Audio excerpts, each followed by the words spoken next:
हाँ सॉल्ट थी, जानबूझ के भेजे थे। अच्छा क्वेश्चन नंबर 2 नहीं करना उसमें, बाकी सब करना। Okay sir. राइट, हाँ। Question number 2 you have to do it. Good afternoon.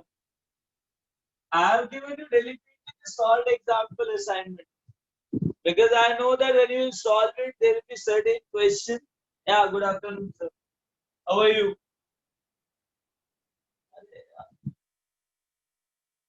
Good afternoon, sir. Good afternoon. Good afternoon. Yeah, good afternoon.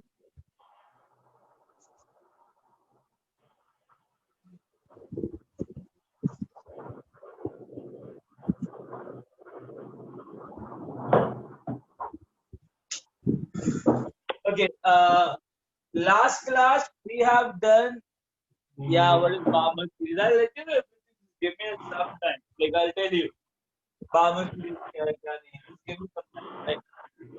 We'll come to everything. What we are doing with atomic structure. In atomic structure, just now we have discussed Bohr formulas, Bohr model, right?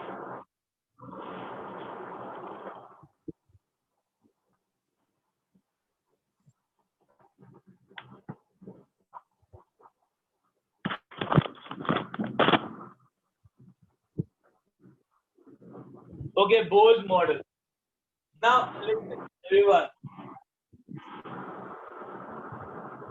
First thing, Rydberg formula. There's one thing which is left here, is Rydberg formula.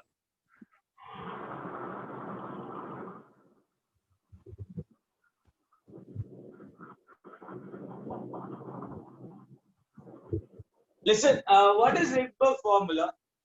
Suppose I have this nucleus. This shell number is N1. From N2 shell, from a higher shell to inner shell, N1 shell, an electron is making the transition. Right? So tell me, again, अच्छा ओ बच्चा party video lag कर रही है क्या? No sir. No, sir. No, sir. Give me a minute. A second.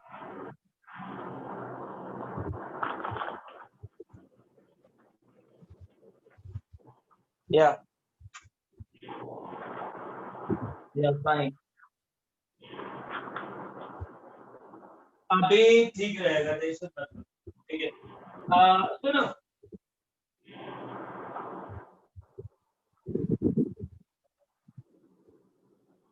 Okay, अभी सही नहीं है क्या? थोड़ा दिक्कत है इसके अंदर।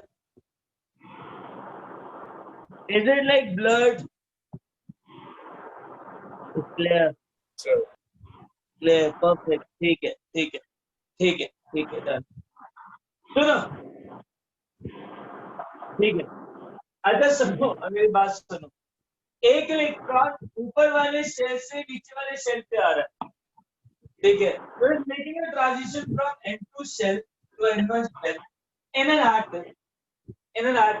So when an electron is making a transition from N2 shell to N1 shell in an atom, it is giving a photon. मुझे ना उस फोटोन का वेवलेंथ चाहिए। वो वेवलेंथ किसने दिया? रेडबर्ग अंकल ने।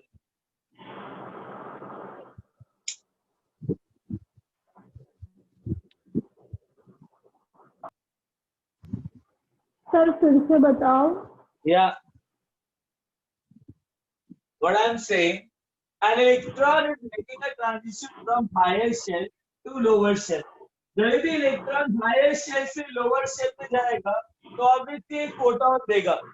उस फोटोन का मुझे वेवलेंथ चाहिए, right? Now understand one thing.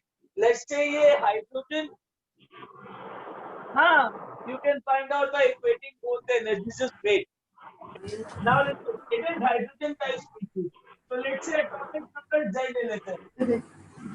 Atomic number Z ले लेते हैं। Now listen to it. Atomic number Z लिया, इसका जो एनर्जी आया that is 2.18 into 10 raised to power minus 18 joule per atom into Z square by N1 square. So I have taken energy in SI unit. इसकी energy कितनी होगी? minus 2.18 into 10 is to power minus 18 joule per atom into Z square by N1 square. Yeah, Z square by N2 square. Just mute yourself because background बहुत sound हो रहा है. Just mute yourself. Yeah. Now it is audible. तो पहले cell का energy था -2.18 into 10⁻18 joules. N2 cell का energy था -2.18 into N2 square. Z square by N2 square या Z square by N1 square. कोई डाउट इसके अंदर?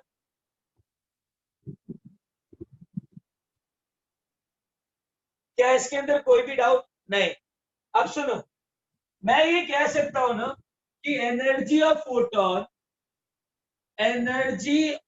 Photon will be equal to En1 energy difference between these two energy levels. मेरे पास क्या आएगा? Energy difference between these two energy levels. It'll be like En2 minus En1. So En2 is minus 2.18 into 10 is to power minus 18 into Z square by N2 square minus of 2.18 into 10 is to power minus 18 Z square by N1 square. So that is nothing but the energy in joules per atom. So what I'll get here? 2.18 into 10 is to power minus 18 into Z square by into Z square. अंदर आ जाएगा 1 by N1 square minus 1 by N2 square. Minus or minus become positive, so 1 by N1 square. This will become minus 1 by N2 square. Now this is nothing but the energy of photon. Energy of photon is nothing but Hc by lambda. So 1 by lambda will become equal to 2.18 into 10 is to power minus 18 into Z square divided by 6.63 into 10 is to power minus 34 into 3 into 10 is to power 8 into Z square हो गया 1 by N1 square minus 1 by N2 square. Getting it? तो ये formulas आ गए. जब मैंने इसको पूरा solve किया ना तो 1 by wavelength will be equal to wave number. इसको वेव नंबर कहते हैं. ये जो पूरा कांस्टेंट है, ये वाला कांस्टेंट, इसको रेडबर्ग कांस्टेंट कहते हैं. और अप्रोक्सीमेटली इसकी वैल्यू कितनी आती है? 1.1 into 10 is to power 7. I don't have any space here. I write down someplace else. You just copy this first. Just copy this first.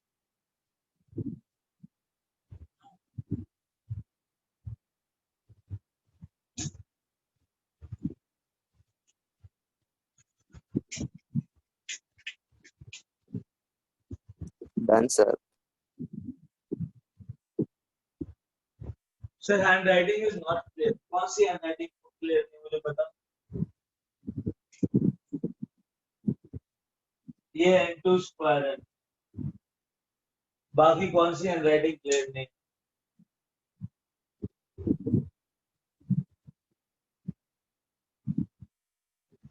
Okay, we'll write slightly more bigger. Whose formula? Rydberg formula.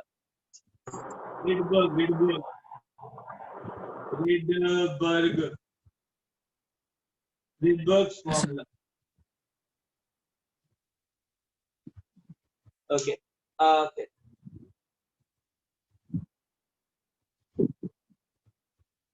Just copy करो आप लोग.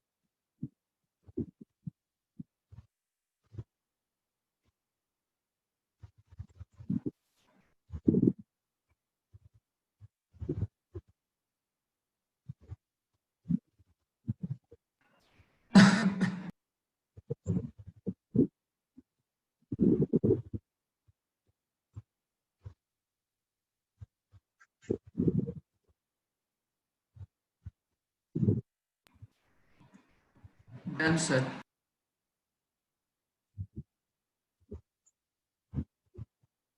Okay, sir, can you explain one more time? Okay, fine. Listen, what I said, an electron from the N2 level is making a transition to N1 level. तो मैं एक photon दे रहा है, मुझे उस फोटोन का ना वेवलेंथ चाहिए। तो मैंने क्या किया, इधर का एनर्जी निकाला। एनर्जी कितना है इसका, 2.18 into 10⁻⁹ Z²/n²। ये फॉर्मूला है। तो यहाँ पे जो एनर्जी है 2.18 into 10⁻⁸ जूल्स पर एटम Z²/n² होगा। यहाँ का जो एनर्जी होगा 2.18 into 10⁻⁸ जूल्स पर एटम into Z²/n² होगा। इन दोनों का जो एनर्जी डिफरेंस होगा वो फोटोन का एनर्जी होगा। तो फोटोन का energy will be equal to energy difference between these two shells. Now I got energy of a photon as hc by lambda, that is h nu. Yeah, it is only valid for monoelectronic species because these are the energies for monoelectronic species, I guess. हमने ये Bohr model के लिए ही calculate किया था।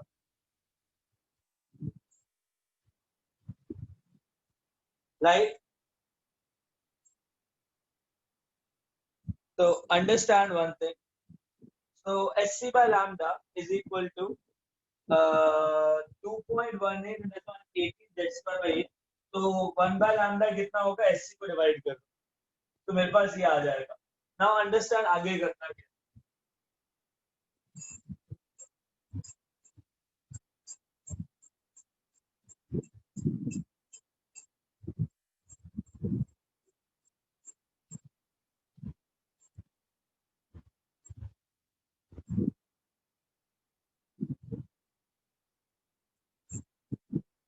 Okay, so now what I'm saying, 1 by lambda इसको मैंने simplify किया तो आ गया 1.1 into 10⁻⁷ metre inverse into Z², 1 by n1 square minus 1 by n2 square।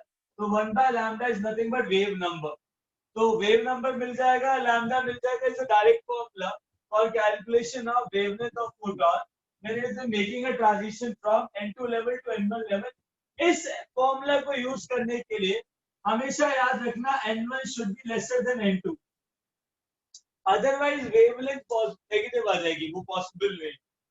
अगर n1 छोटा है तो 1 by n2 बड़ा हो जाएगा, n2 बड़ा है तो 1 by n2 छोटा हो जाएगा, जो एकदम पॉजिटिव आएगी। तो वेवलेंथ पॉजिटिव आनी चाहिए, ये याद रखना, ये वेवलेंथ पॉजिटिव आनी चाहिए।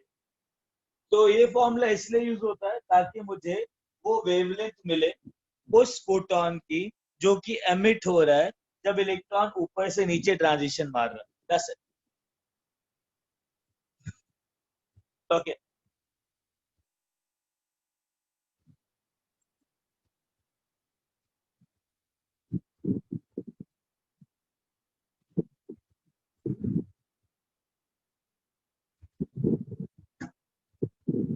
So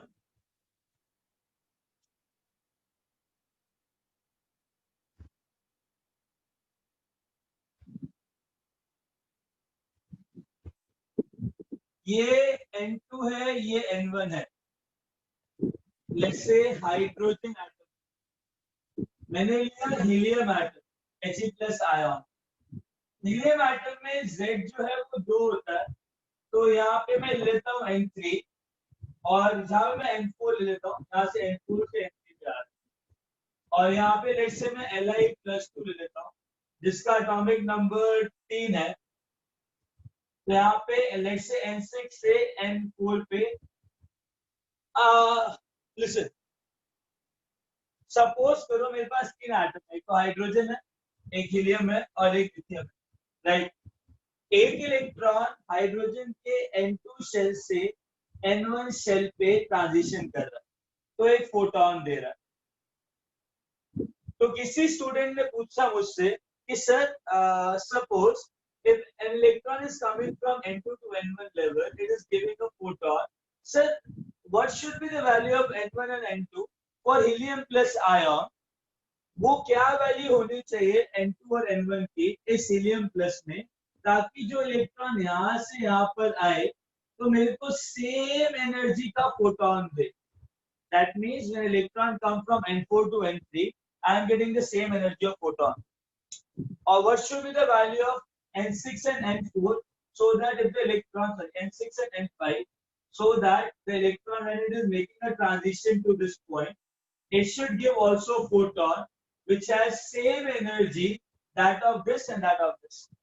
मतलब मुझे ये condition निकालनी है कि when they will give same energies of photon in spite of having different atomic number.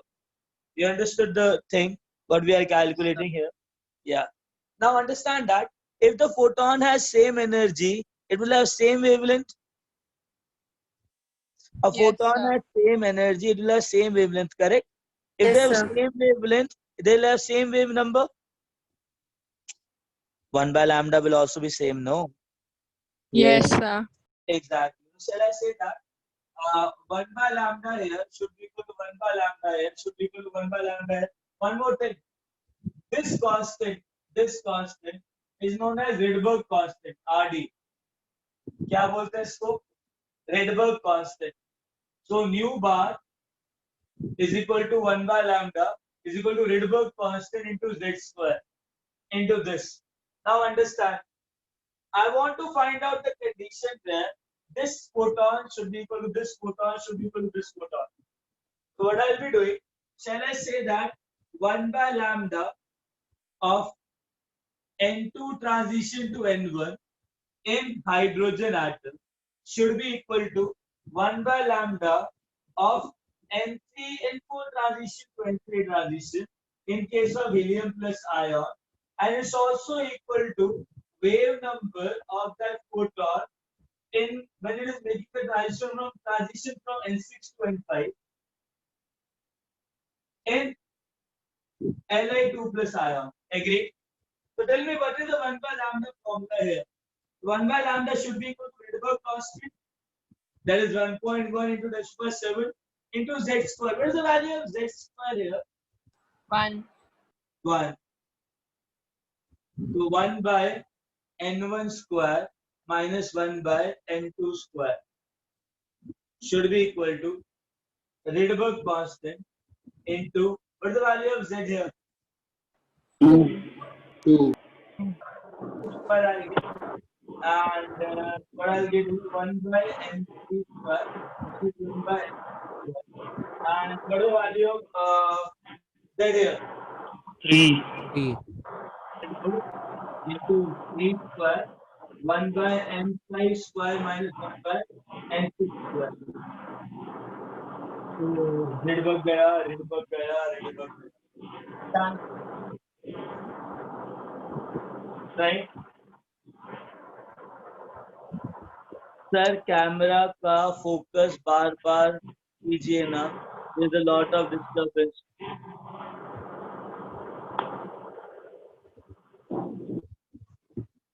Disturbance gone. एक कैमरा फोकस नहीं है क्या?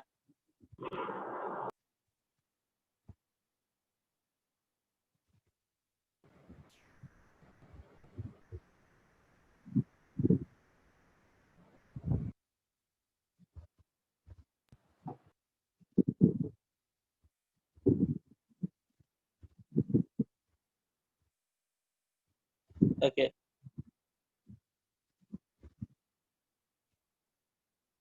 Chalo. Now listen, everyone. Tell me. Shut up this. Write yes on chat box. Now you cannot unmute yourself. There was a lot of disturbances. No. Fine. First you copy this. Copy this fast. Copy this. I got to know there are a lot of no's here. Very good.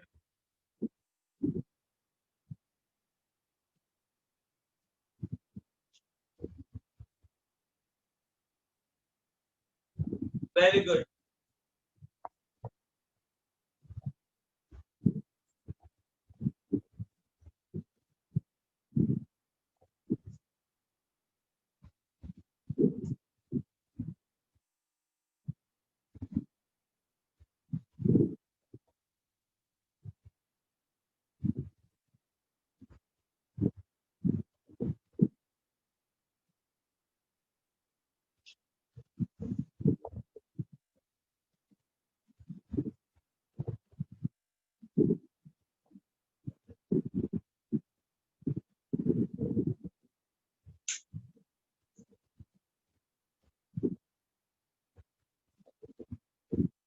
Okay.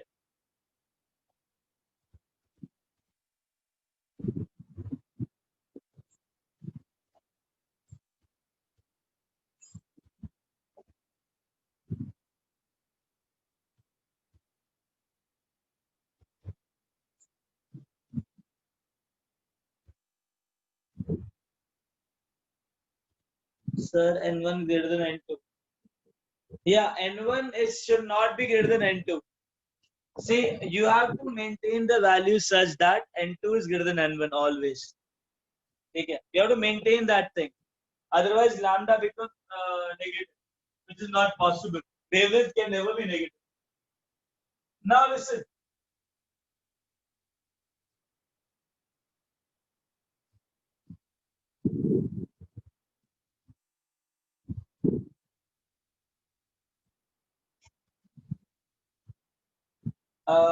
Okay.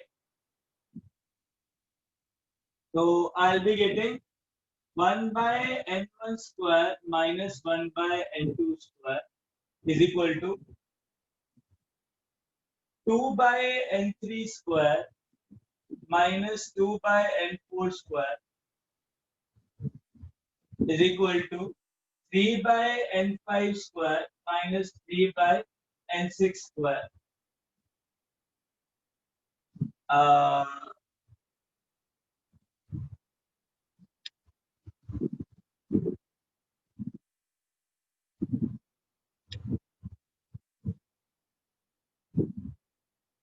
बेटा तब liberate नहीं होगा ना.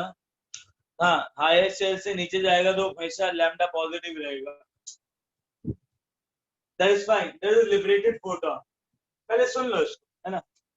Listen, this minus this is equal to this minus this. Shall I say that 1 by N1 square is equal to 2 by N3 square is equal to, sorry, 1 by N1 is equal to 2 by N3 is equal to 3 by N5. Correct or not? If this minus this square is equal to this minus this square, that means this is equal to this. If this is equal to this, so 1 by N1 is equal to 2 by N3.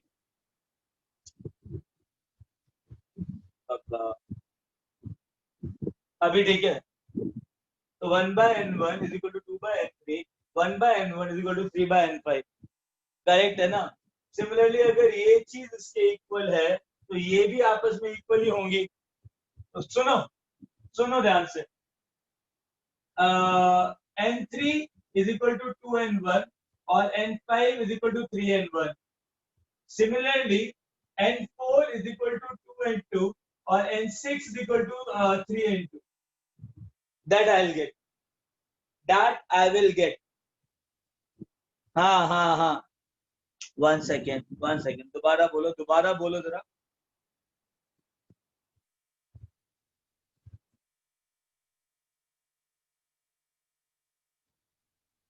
नहीं समझ गया ना? चलो great. अब सुनो.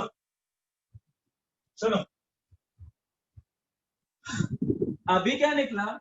N4 निकला 2N2 और N3 निकला 2N1. N6 निकला 3N2 और N5 निकला 3N1. समझना इस चीज को.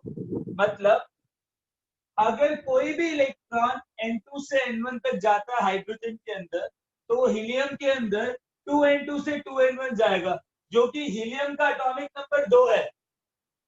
हीलियम का एटॉमिक नंबर 2 है. तो मैं सिर्फ एटॉमिक नंबर से मल्टीप्लाई कर दूंगा. I just multiply that thing with atomic number. So N2 will become 2N2, N1 become 2N1. So suppose one transition of electron takes place from 2 to 1 in hydrogen atom. The same transition will be there in the helium atom as is 2 to 1. It will become 4 to 2. In lithium, it will become 3N2 to 3N1. What is that? 3N2 to 3N1. अगर 2 से एक photon निकल रहा है वो same होगा 4 से 2 पे, और वही सेम होगा किस पे just multiply the atomic number 6 से 3. करेक्ट. 6 से 3. करेक्ट. लिसन, अभी हटाओ इसको.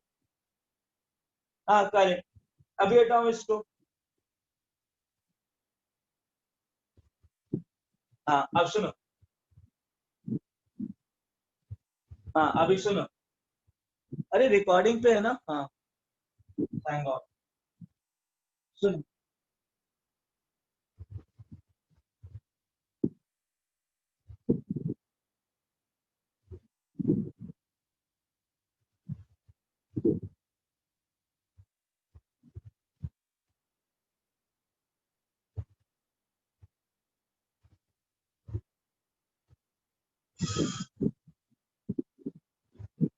एक बात बताओ,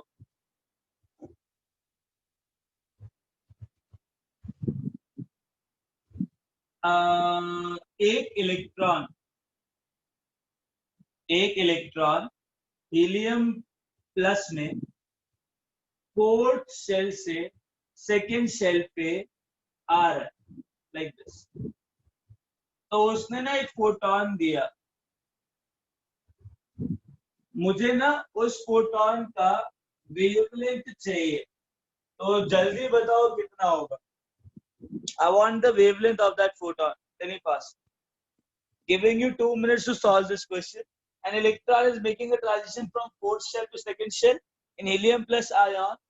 Tell me the wavelength of that photon.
Okay, done.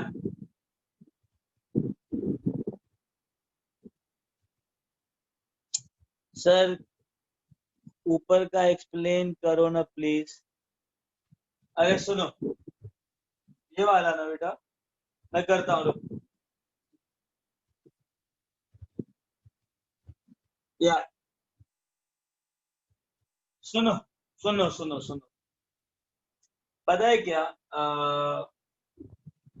मुझे मुझे ना एक चीज पता है, ये सारे लोग सुनो, तुमने बहुत मेहनत करी क्वेश्चन सॉल्व करने की, I am very proud of you, seriously I am very proud of you. अब तुम जरा इधर देखो,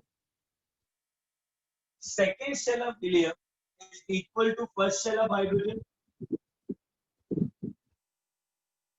अरे सुनो, सॉल्व नहीं कर रहा हूँ, तरीका बता रहा हूँ एक चीज को दोबारा कैसे सोचने का। हीलियम का second shell is first shell of hydrogen, so that is 13.6 electron volt minus fourth shell of helium is second shell of hydrogen, so it is 3.4 minus of 3.4 electron volt. Baba,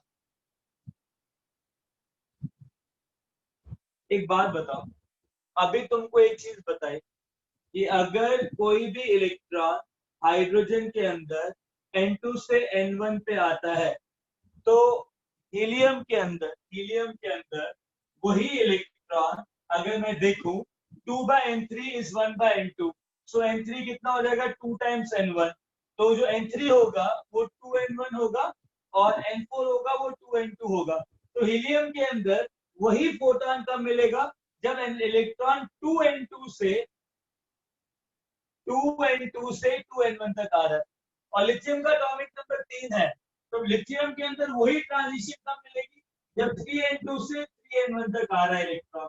तो इन तीनों electron का energy same होगा।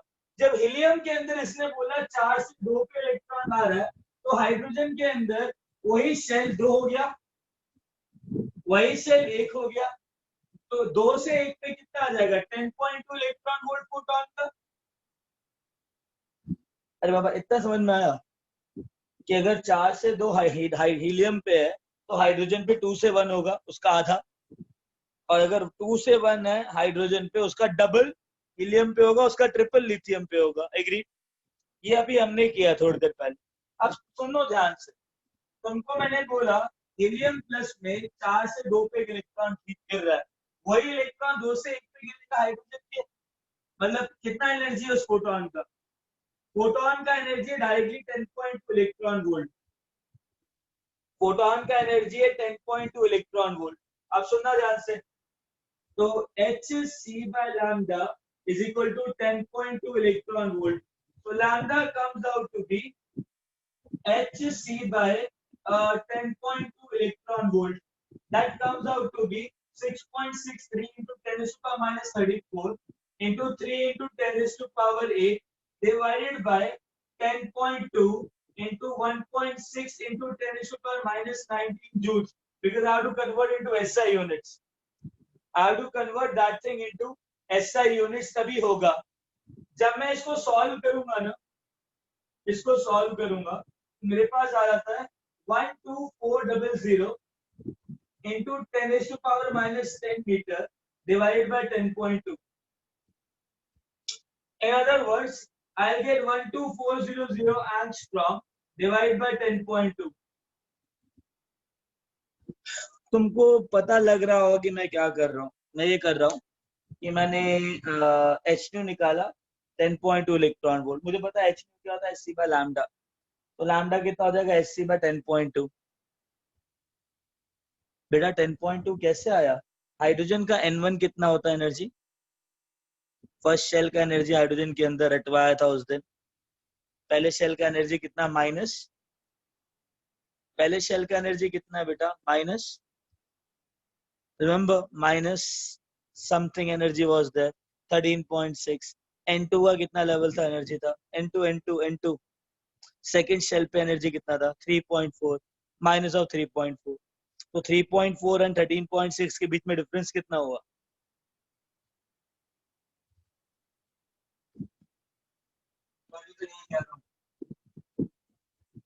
सुनो, तो मैंने क्या किया, photon का एनर्जी 10.2 इलेक्ट्रॉन वोल्ट निकाल लिया। तो फोटोन जो होगा वो Hc by लैम्डा होगा 10.2 इलेक्ट्रॉन वोल्ट। तो लैम्डा क्या होगा? Hc by 10.2 electron volt. Hc को मैंने SI यूनिट्स में लिया, तो मैंने इलेक्ट्रॉन वोल्ट को भी जूल्स में कन्वर्ट कर दिया। उसके बाद सब सॉल्व किया इसको, तो 12400 into 10 to the minus 10 by 10.2 आया, तो 12400 एंगस्ट्रॉम डिवाइड बाय 10.2 आया। तो आज के बाद जब मैंने इतना सॉल्व किया, ये फॉर्मूला निकाला, तो मेरे को एक चीज पता लग जाएगी, जो लैम्डा होगा ना फोटोन का, that lambda will always be equal to 12400 angstrom divided by energy of that photon in electron volt. इस इलेक्ट्रॉन वोल्ट की एनर्जी कितनी, इस फोटोन की एनर्जी कितनी? 10.2। तो जस्ट सिर्फ 10.2 से डिवाइड कर दूंगा इसको, तो मेरे पास एनर्जी आ जाएगी, मतलब वेवलेंथ आ जाएगा। तो what I will get here, 12400 divided by 10.2 angstrom will be the answer of this particular question what I have asked you just right now, that helium 2 से 4 पे इलेक्ट्रॉन गिर रहा है, उसका वेवलेंथ कितना होगा? तो नियरली 1240 के अप्रॉक्स आएगा, क्योंकि 10 मान लिया मैंने इसको, तो अप्रोक्सीमेटली 1240 एंगस्ट्रॉम के आसपास आएगा। तुम्हारा भी इतना ही आया होगा, 10.2 एंगस्ट्रॉम।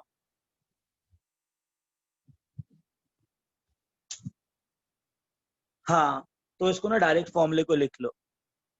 फॉर्मूला लिख लो कि if the energy of photon is given in electron volt, to calculate lambda directly we need not use Rydberg formula because it is very big.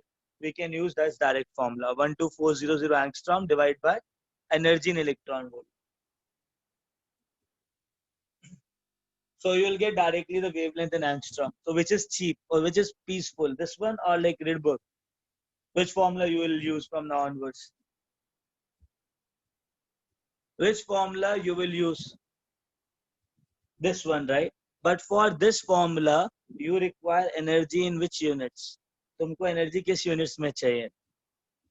Electron volt जो तुमको रटवाया था, याद है? देखो इसको, देखो जरा, एक क्वेश्चन और देता हूँ.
Sir, अब this. सर कुछ और प्रैक्टिस कीजिए ना. हाँ हाँ बेटा. Give me a minute. Sir, अब this now.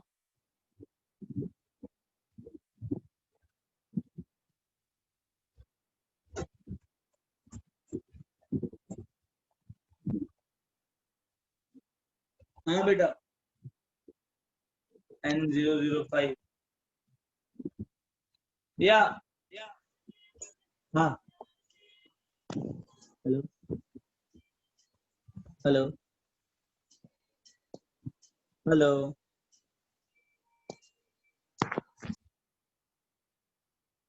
अरे बेटा क्या? अरे what happened?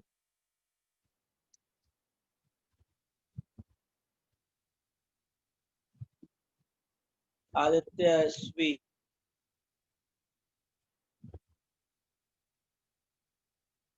Video stopped. Hey, video stopped. Don't say that. No. Okay. Okay.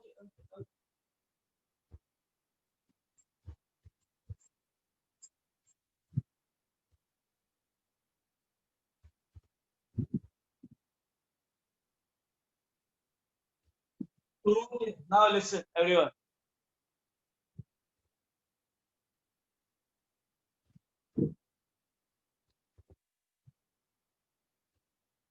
Okay. Video is clear. No. Okay.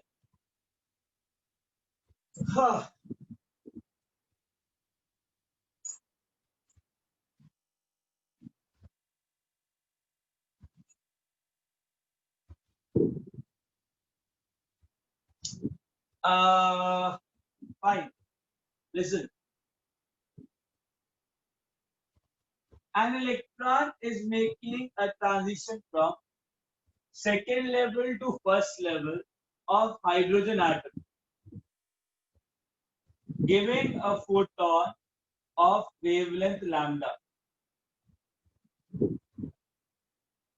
Another electron is making a transition from second state to first state, first level, second level to first level.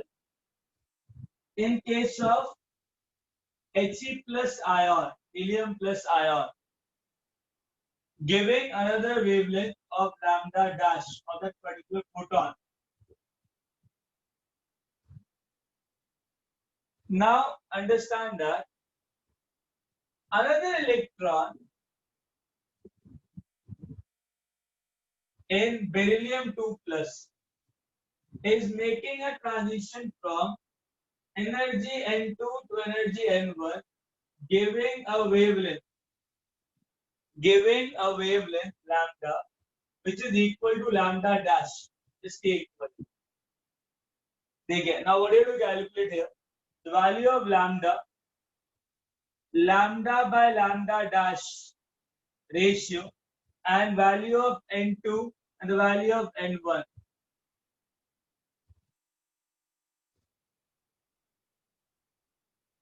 It is B3 plus. Oh, it is beryllium 3 plus. Yeah, correct. B3 plus.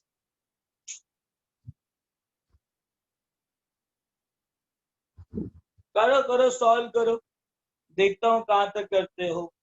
I'll be like more happy if you give me all correct answers.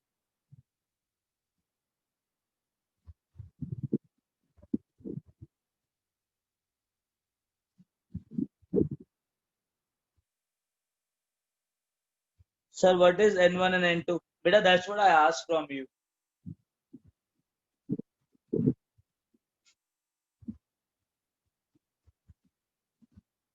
Second cell, first cell, second cell, first cell, N2 to N1 such that इन दोनों का wavelength same है. इन दोनों का wavelength same है तो energy भी same होगा ना.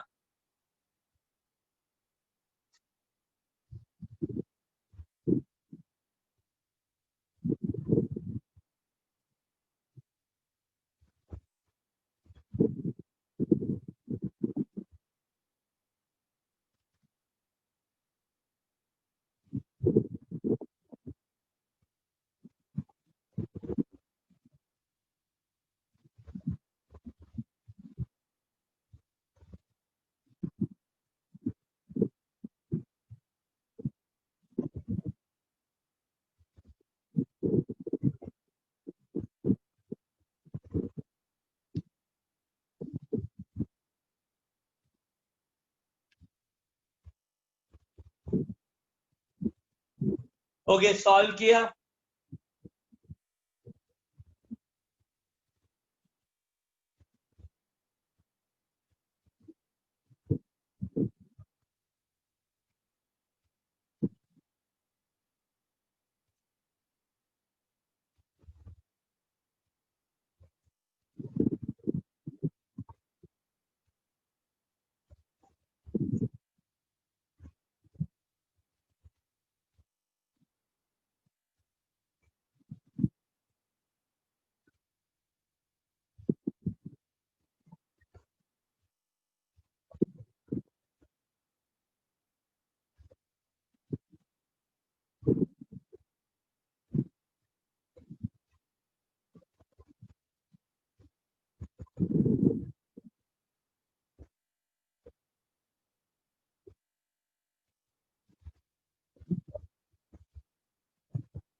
Okay, sir, what that one is looking like 2 in He plus.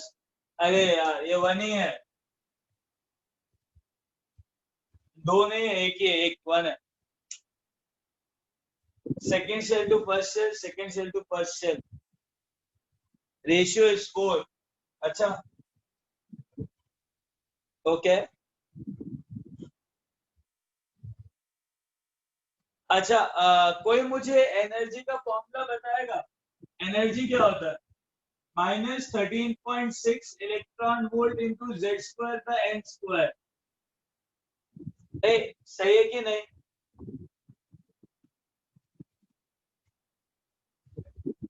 हाँ, एक एक करके बताऊंगा. सुनो, ये फॉर्मूला है ना एनर्जी का. तो अगर Z1 लिया, N1 लिया तो ये 13.6 आया इलेक्ट्रॉन वोल्ट. Z1 लिया, हाइड्रोजन है ना, Z1 लिया, N2 लिया, 2 स्क्वायर तो -3.4 आया. ये वैल्यूज हमको पता है, ठीक है. अब इसके अंदर जो एनर्जीज होंगी वो कितनी होंगी? -13.6 इलेक्ट्रॉन वोल्ट पर एटम इंटू Z. Z क्या है? हीलियम का. What is the atomic number of helium? Correct. What is the atomic number of helium? 2 square. Correct. 2 square by 1 square. तो देखा जाए तो इसका जो एनर्जी हो गया वो हो गया -13.6 into 4. That is 2 square, z square. Right. इसका जो एनर्जी हो गया that is -13.6 divided by n2 square, that is 2 square. Z square is 2 square. 2 square as it is रखते हैं. ये 3.4 है. तो -3.4 into z square मतलब 2 square. Then again into 4. मतलब हाइड्रोजन की एनर्जी, हीलियम की एनर्जी और हाइड्रोजन की एनर्जी, अगर मुझे हीलियम की एनर्जी चाहिए तो मुझे पता है मुझे 13.6 से 13.6 को z स्क्वायर से मल्टीप्लाई करना पड़ेगा. तो z कितना है 2. तो हीलियम के पहले शेल की एनर्जी होगी 13.6 into 4. दूसरे शेल की एनर्जी होगी 13.6 into z स्क्वायर अगेन 4. तो इसके अंदर जो एनर्जी डिफरेंस आया 10.2 इलेक्ट्रॉन वोल्ट. तो मेरे पास एक ऐसा फोटोन है जिसका एनर्जी आया 10.2 इलेक्ट्रॉन वोल्ट. इसके अंदर जो फोटोन निकलेगा उस फोटोन का जो एनर्जी डिफरेंस होगा that is 13.6 into 4 minus 3.4 into 4, that is 10.2 into 4 electron volt. मतलब हीलियम का एनर्जी 4 गुना होता है हाइड्रोजन के. तो जो डिफरेंस भी होगा वो भी 4 गुना होगा हाइड्रोजन के. तो अगर फोटोन का एनर्जी 10.2 इलेक्ट्रॉन वोल्ट है हाइड्रोजन के अंदर, सेम केस हीलियम के अंदर उसी फोटोन का एनर्जी into 4 होगा, बिकॉज हीलियम का एटॉमिक नंबर 2 है और z स्क्वायर से मल्टीप्लाई होता है एनर्जी. एग्रीड? Very good. एक बात बताओ, एनर्जी और वेवलेंथ के बीच में रिलेशनशिप क्या होता है? What is the relationship between energy and wavelength? Inversely, जब एनर्जी 4:1 का है और इसका वेवलेंथ लैम्डा, इसका लैम्डा डैश है, हाँ, तो मुझे पता है ना, ये h nu डैश ले, ठीक है, h nu डैश. तो मुझे पता है lambda is inversely proportional to h nu और lambda dash is inversely proportional to h nu dash. जो h nu डैश है वो 4 टाइम्स है इसके h nu के. तो lambda by lambda dash should be equal to 4. Point number 1, I got this. और जब भी मेरे पास फोटोन का वेवलेंथ निकालना है, फोटोन का जो एनर्जी है वो 10.2 इलेक्ट्रॉन वोल्ट में दे रखा है, तो वेवलेंथ कैसे निकालूं? What is the direct formula to calculate wavelength lambda जब एनर्जी इलेक्ट्रॉन वोल्ट में है? तो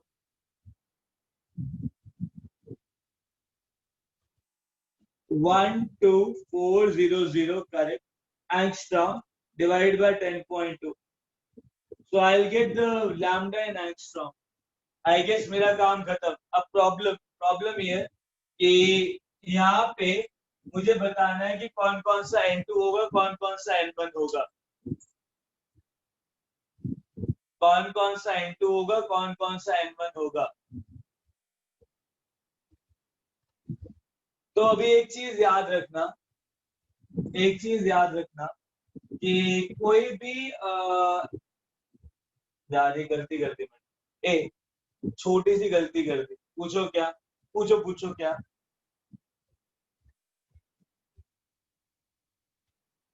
क्या यहाँ पे ना लैम्डा लेना चाहिए, लैम्डा डैश नहीं, ये इसके इक्वल करना है, नॉट लैम्डा डैश. नहीं आएगा, वो इंटीजर में नहीं आएगा. वेट, बता रहा हूं. अच्छा इतना हटाओ इसको. चलो अब that, wait, I'll let you know exactly. Give me some time. हाँ 8 and 4. अरे वेट ये बेरिलियम है ना, तो हो जाएगा लैम्डा डैश इक्वल है. अगर बेरिलियम है तो हो जाएगा, कोई दिक्कत नहीं है. करेक्ट हो जाएगा क्वेश्चन सही। मैं लिथियम समझा, दे रहा हूँ आंसर दे रहा हूँ। Give me a minute.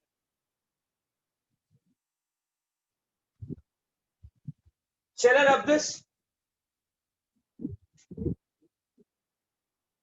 या अब सुनो,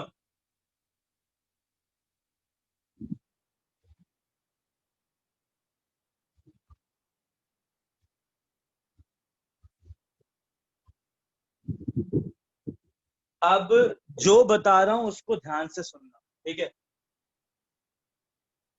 N2 से N1, N3 से N4, इसका एटॉमिक नंबर Z1, इसका एटॉमिक नंबर Z2। सुनो, अगर N2 से N1 पे इलेक्ट्रॉन आ रहा है, वो एनर्जी दे रहा है hν। सेम N3 से N4, N4 से N3 इलेक्ट्रॉन आ रहा है Z2 एटम के अंदर, जिसका एटॉमिक नंबर Z2 है, वो भी सेम एनर्जी दे रहा है hν।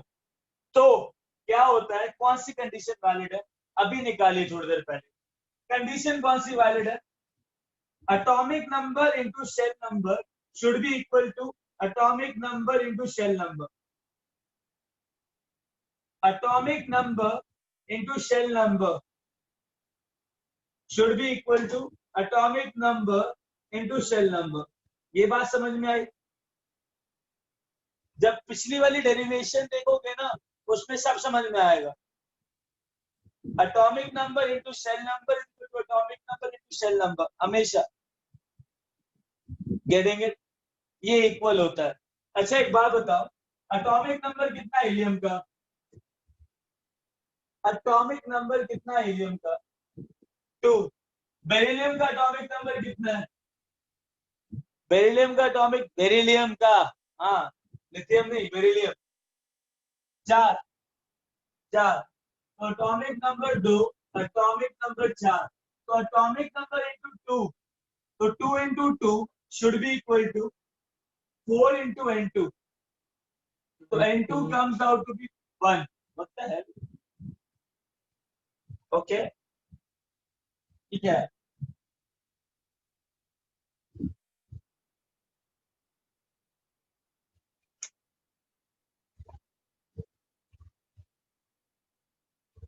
ओ वाह,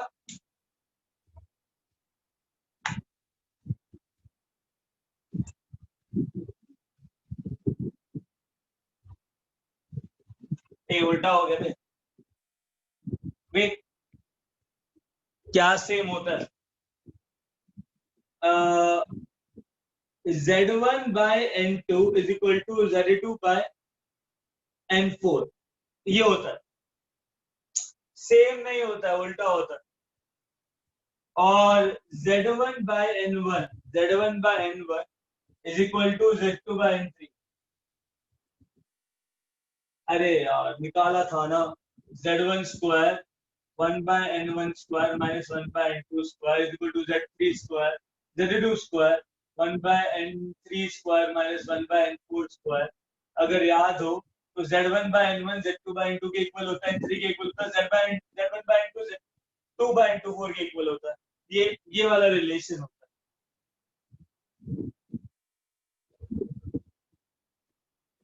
गेटिंग इट? जस्ट रुको। तो अगर तुमको ये वैल्यूज निकालनी है ढंग से, ठीक है, ध्यान से सुनो। इसका Z1 है, इसका Z2 है, तो याद रखना Z1 by N2 is equal to Z2 by N4। Equation 1, Z1 by N1 is equal to Z2 by N3। एक बार बताओ, N1 कितना है? N1 1 है, N3, shall I say that N3 is equal to Z2 by Z1 N1, Z2 4 है, Z1 1 है, तो ये हो जाएगा 2। सिमिलरली जो N4 हो जाएगा, that will come out to be 2 into 2, that is 2 into 2 4, 1 into 2 2, so I will get 4 to 2। Beryllium के अंदर 4 to 2 वाली जो ट्रांजिशन है वो तुम्हारा क्या कहते हैं हीलियम के अंदर 2 to 1 वाली होगी। बात समझ में आई? तो Z/N इज कांस्टेंट।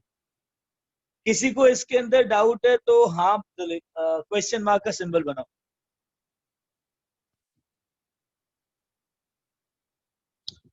Z/N, अच्छा 1 सेकेंड, A006 करेक्ट। अच्छा ठीक है। और ओके या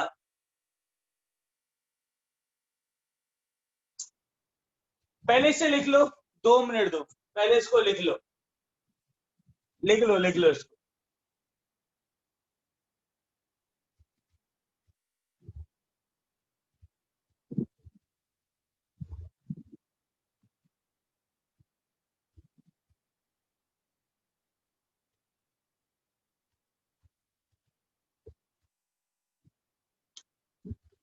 हाँ हाँ लिख लिया।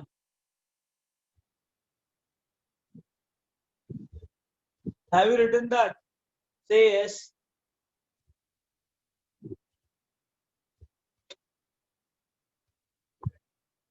सर ये कॉन्सेप्ट पे कंफ्यूजन है। अरे रुक जा, करवा रहा हूँ, अभी करवा रहा हूँ, दोबारा करवा रहा हूँ।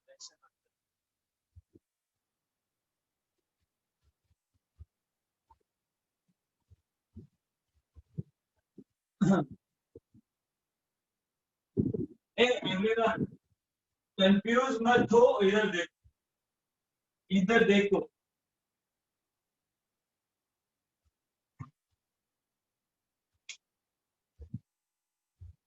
एक एटम है एटॉमिक नंबर Z1, एक एटम है एटॉमिक नंबर Z2, ठीक है।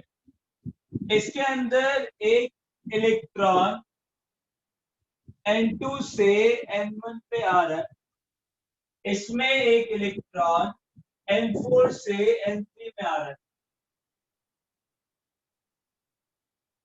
इसका एनर्जी फोटॉन का और इस फोटॉन का एनर्जी सेम है। I repeat myself, energies are same. तो अगर एनर्जी सेम है तो इस फोटॉन का वेव नंबर भी सेम होगा। दैट मीन्स इस फोटॉन का अगर वेवलेंथ लैम्डा है तो इस फोटॉन का भी वेवलेंथ लैम्डा होगा। अगर इस फोटॉन का वेवलेंथ म्यू बार है तो इस फोटॉन का भी वेव नंबर म्यू बार होगा।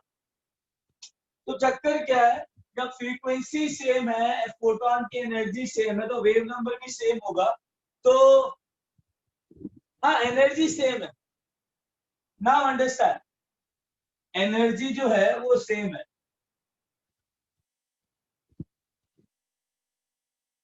ओके, एनर्जी सेम है तो वेव नंबर भी सेम है। Now understand that wave number का फॉर्मूला होता है 1/λ is equal to Z1 square Rydberg constant into 1/n2 1/n1 square minus 1/n2 square. इसके अंदर भी 1/λ is equal to Z2 square Rydberg constant into 1/n3 square minus 1/n4 square. जब wave number same है तो lambda same है, तो let's say that Z1 square Rydberg constant 1/n1 square minus 1/n2 square should be equal to Rydberg constant into Z2 square by 1/n3 square minus 1/n4 square. Rydberg constant gone. So I will be getting Z1 by N1 whole square minus Z1 by N2 whole square is equal to Z2 by N3 whole square minus Z2 by N4 whole square. जब इन दोनों के difference के same है तो ये term के equal होगी और ये वाली टर्म के इक्वल होगी। तो मैं बोल सकता हूं Z1 by N1 is equal to Z2 by N3 और मैं ये बोल सकता हूं Z1 by N2 is equal to Z1 by N4।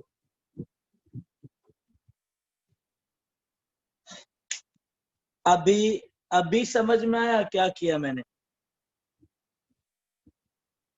तो सिंपल सा लॉजिक ये था,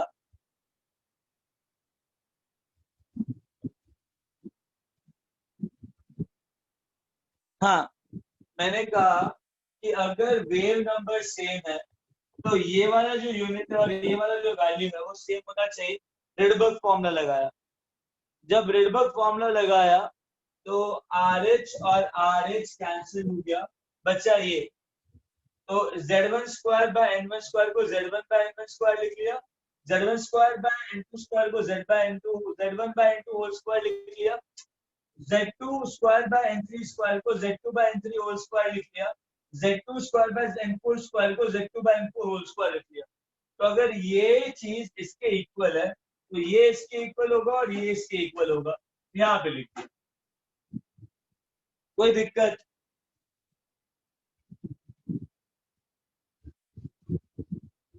सर के ऊपर से गया। ओए क्या सर के ऊपर से गया? One second. अरे बाबा समझ में आया? There was a student who said sir के ऊपर से गया, वो वाला फॉर्मूला। One second. या टेल मी P006। सर आपने दोनों जगह Z1 लिख दिया ऊपर फाइनल फॉर्मूला में। क्या क्या क्या? फाइनल फॉर्मूला आपने अपने Z1 बाय N2 अरे यार यहाँ पे Z2 लिखो।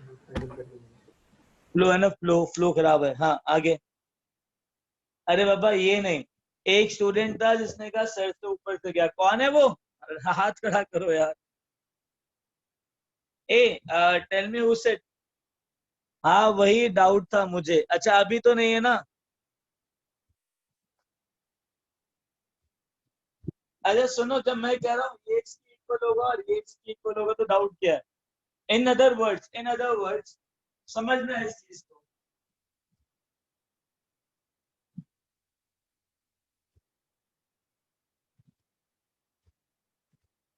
समझो समझो।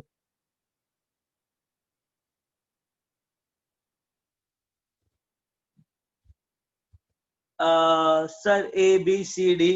अरे रुक जा अभी ना, एक एक इधर देख, इधर देख इधर। ये हाइड्रोजन है, ये हीलियम है, ये Li प्लस है, Li2 प्लस है और ये Be3 प्लस। समझना इसको।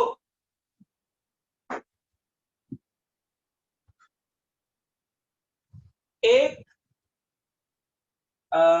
इलेक्ट्रॉन इसमें लेट्स से फोर्थ शेल से सेकंड शेल पे गया, हम एक लाइक, हाँ फोर्थ शेल से सेकंड शेल में गया तो कुछ एनर्जी दी, ठीक है। हाइड्रोजन के अंदर ना मुझे कुछ एनर्जी आई जब इलेक्ट्रॉन फोर्थ से सेकंड शेल पे गया, तो यही सेम एनर्जी हीलियम के अंदर कैसे मिलेगी? एटॉमिक नंबर क्या है इसका, हाइड्रोजन का? 1।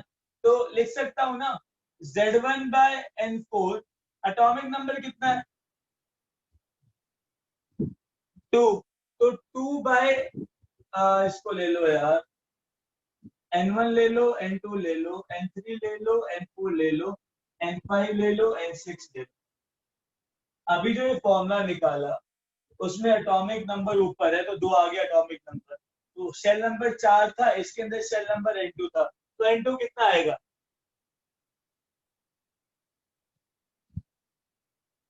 8। मतलब इसको इसके एटॉमिक नंबर से मल्टीप्लाई कर दो 8, इसको इसके एटॉमिक नंबर से मल्टीप्लाई कर दो, कितना? 4। तो 4 को 2 से मल्टीप्लाई किया, 2 को 2 से मल्टीप्लाई किया, ये आ गया करेक्ट। इसका एटॉमिक नंबर क्या है लिथियम का? 3। इसका एटॉमिक नंबर क्या है? 1। तो अल्टीमेटली ये 3 से मल्टीप्लाई हो जाएगा, तो 4 को 3 से मल्टीप्लाई करो तो क्या आएगा? हाँ, तो अगर 4 से 2 ट्रांजिशन हो रहा है, लिथियम से वही ट्रांजिशन 12 से 6 पे होगा। दोबारा से इसका एटॉमिक नंबर कितना है? 4। तो 4 से 2 पे हो रहा है ना, 4 को 4 से मल्टीप्लाई करो उसके एटॉमिक नंबर से, तो क्या आएगा 16। 16 से 8, ट्रांजिशन कहां से कहां तक? 16 से 8, 12 से 6, 8 से 4 और 4 से 2। इन सारे फोटॉन्स की जो एनर्जीज है वो क्या होंगी? सेम होंगी। फिर फोटॉन्स की एनर्जी सेम होगी तो फ्रीक्वेंसी सेम होगी, फ्रीक्वेंसी सेम होगी तो वेवलेंथ सेम होगा, वेवलेंथ सेम होगा तो वेव नंबर सेम होगा। I guess you understood that, right? ओए अब तो सर के ऊपर से नहीं जा रहा है ना?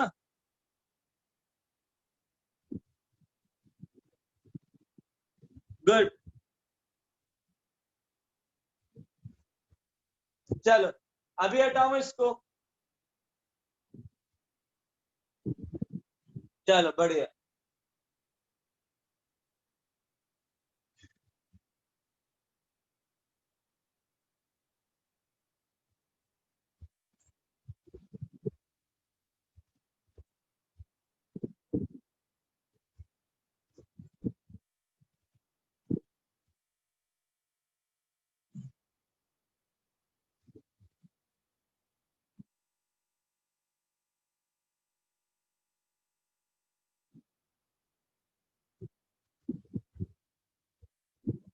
Okay, listen,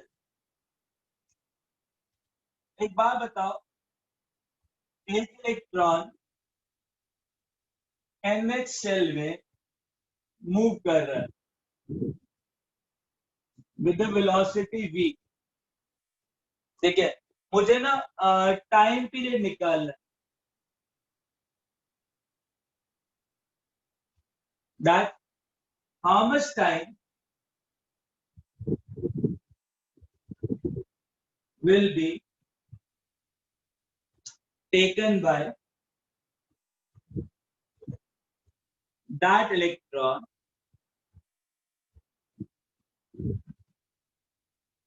in order to complete one revolution around the nucleus। मतलब इस इलेक्ट्रॉन को पूरा रिवॉल्व करके यहाँ आने में कितना टाइम लगेगा? t। वो टाइम पीरियड निकालने का। Getting it?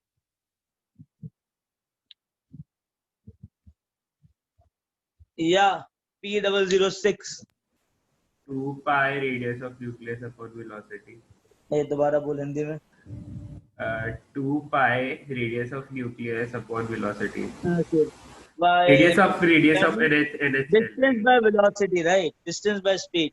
हाँ हाँ सही है ना, क्या दिक्कत है? Fine, correct. Okay, listen. Okay, listen. How much distance, suppose the radius is r, how much distance it is covering from this point to this point? How much distance is covering from this point to this point? 2 pi r. There is circumference, right? So shall I say that time period should be equal to distance by speed? Distance comes out to be 2 pi r. Distance comes out to be 2 pi r, as you have told me, right? Hey, what is the speed of that electron in this particular shell? V. Shall I write down that 2 pi, what is the radius formula? 0.529 into 10 raised to power minus 10 into z, n square by z, into n square by z. What is the velocity formula? 2.18 into 10 raised to power 6 into z by n. Z by n, I'll get n cube. Z square by n cube. I'll get this. Now z square by n cube. Now understand that this is the constant, this is the constant value, this is the constant value. shall I say that time period is equal to some constant into n cube by z square. So time period should be proportional to n cube by z square. This is the first thing. Hey, what is frequency? I have heard that, yeah, frequency is 1 by time period. Frequency is 1 by time period. So it is directly proportional to z square by n cube. Just remember this. Just remember this, because sometimes they ask you this also. You calculate the ratio of a frequency of electron moving in the fourth shell of He plus 2 ion. Yeah, frequency of electron. The frequency by which the electron is revolving around the nucleus. You just copy this fast, then I'll give you one question.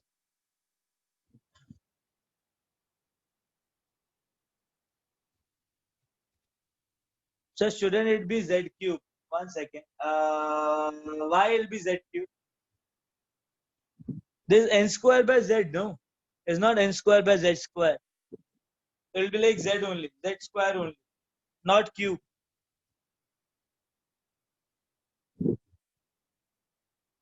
K का value जरूरी है ना? No, it's not important. Proportionality sign है. K का value anyways उससे क्या निकाल सकते हो? कोई बड़ी बात नहीं है.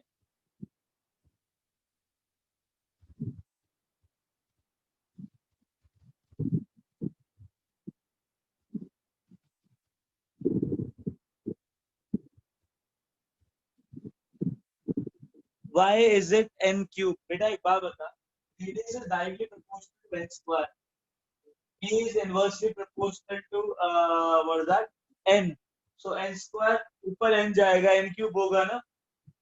क्या कर रहे हो? रेडियस का फॉर्मूला क्या है? 0.529 angstrom into n square by z ना?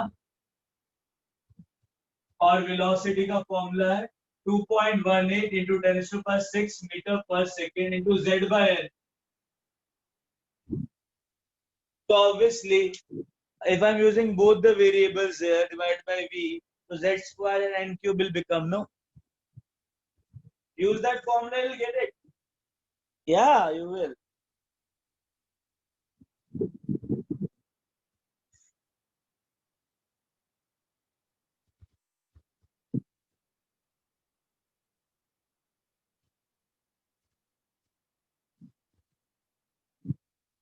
Okay, shall we move ahead?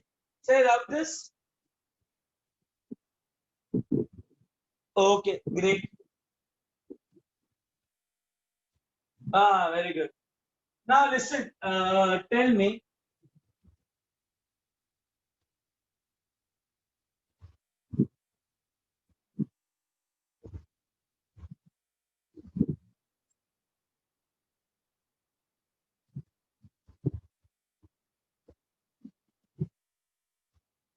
तुमको आज क्वेश्चन भेजे सॉल्व, उसको सॉल्व करने हैं. पहले से ही सॉल्यूशन मत देख लेना एंड क्वेश्चन नंबर 2 मत करना, ठीक है? Listen, now the topic is spectrum.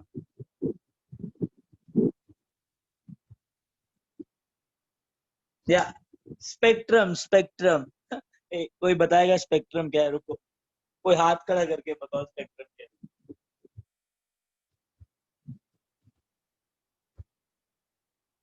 Band of light is spectrum. Okay. Okay. और कोई बताएगा स्पेक्ट्रम क्या है?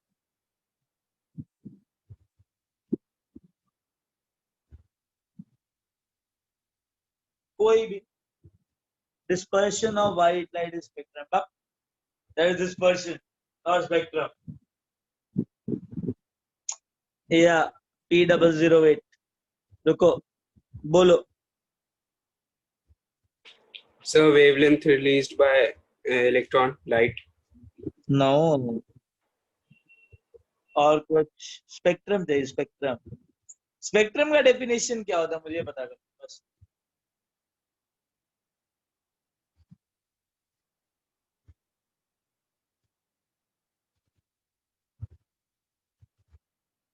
Okay. Dispersion नहीं होता. Spectrum is not dispersion.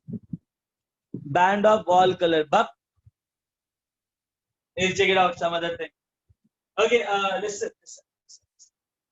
A spectrum is a band of color seen upon splitting of light into different regions. Wow. क्या explanation about combination of light with different frequencies. Okay. Band of light, band of colored components of a light beam. Wow. The kind of endu or the kind of explanatory power you have, no? Wavelength of electromagnetic radiation. Okay, listen. Band of electromagnetic rays. Acha. One second. Now listen. I have a prism. Let's say. Now, let's say I have a prism. Right?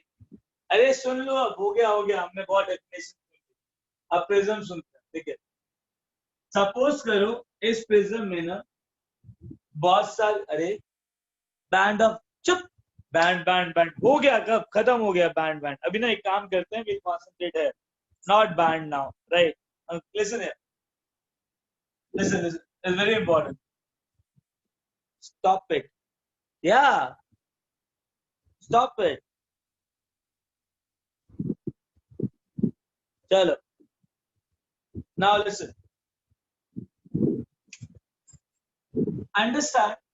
This is a particular line. This line, let's say this is energy. Now this energy, this is electromagnetic radiation. This radiation is composed of 5 different radiations. Let's say the energies of 5 different radiation is E1, E2, E3, E4, E5. Let's say for first radiation, the energy is 2 electron volt. The second radiation, the energy is 4 electron volt, which is like double.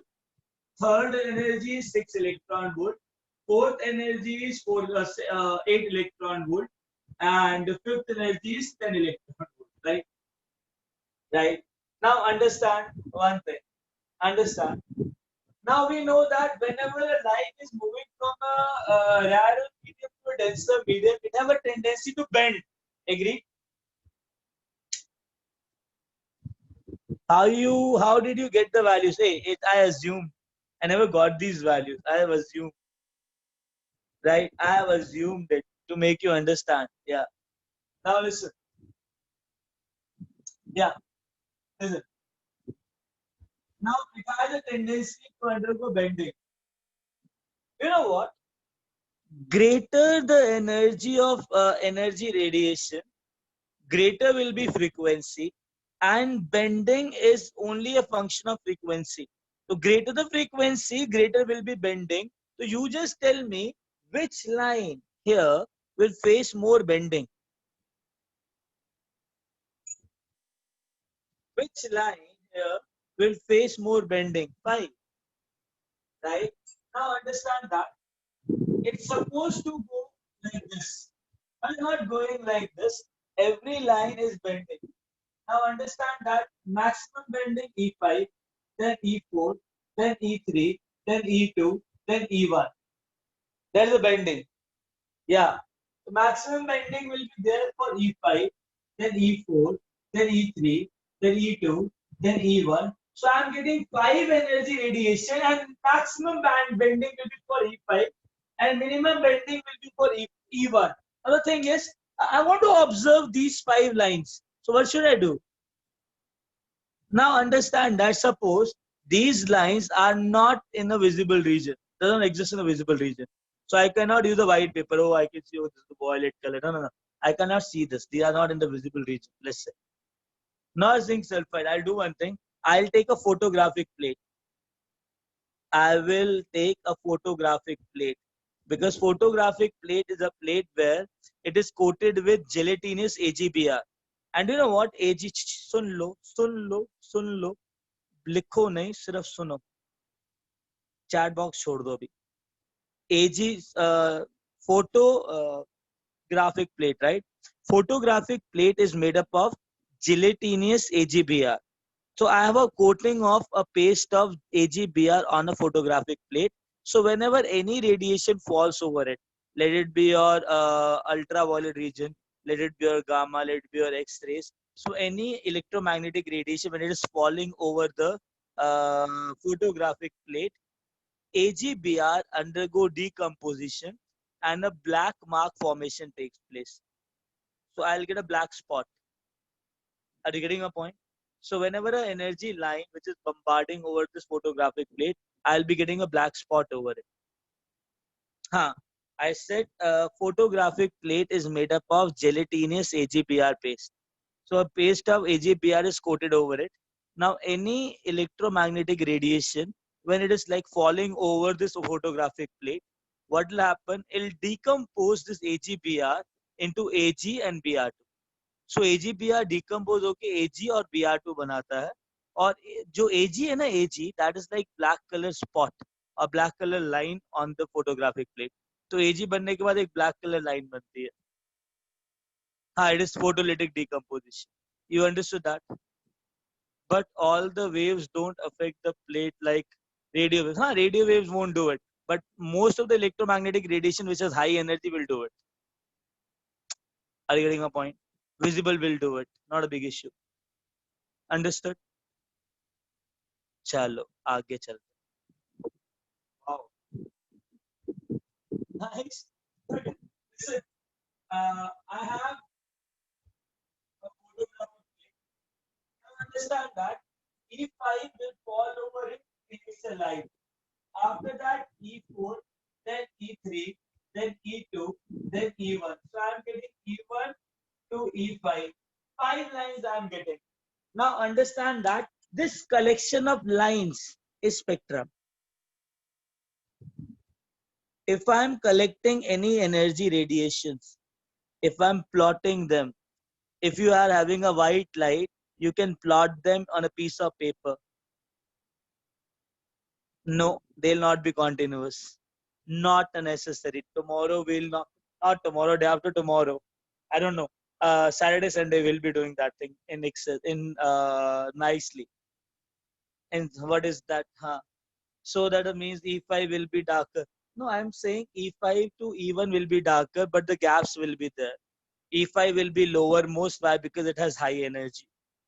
So this kind of spectrum I'll get. Now tell me, do I have any gaps between E1 and E5? Or it is like one over other? Or I have separation? What I have here? Is it like separations are there or one over other? Not here, beta. It not depends here.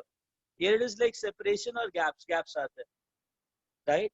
So this kind of spectrum where the gaps are there, no, it is known as discrete or discontinuous spectrum. It is known as discrete or discontinuous spectrum.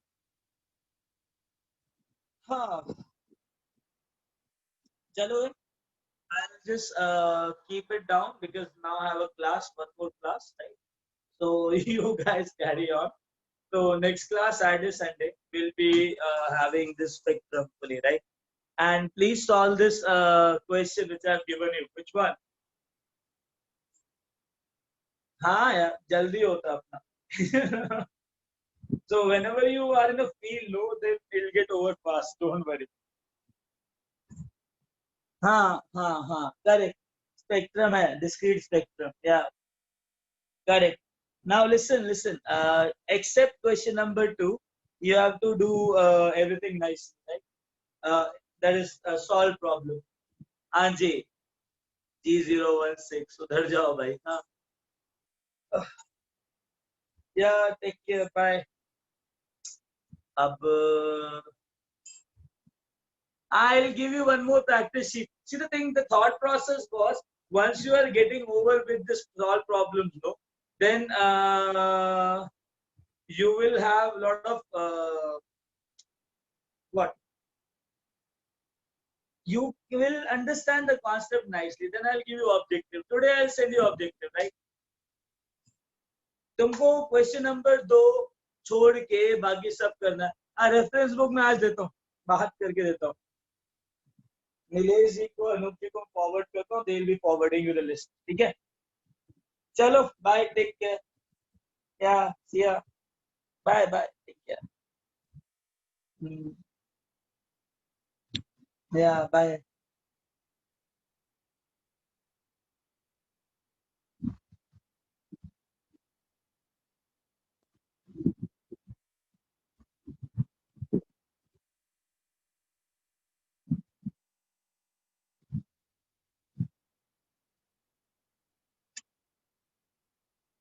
कहाँ गए यार?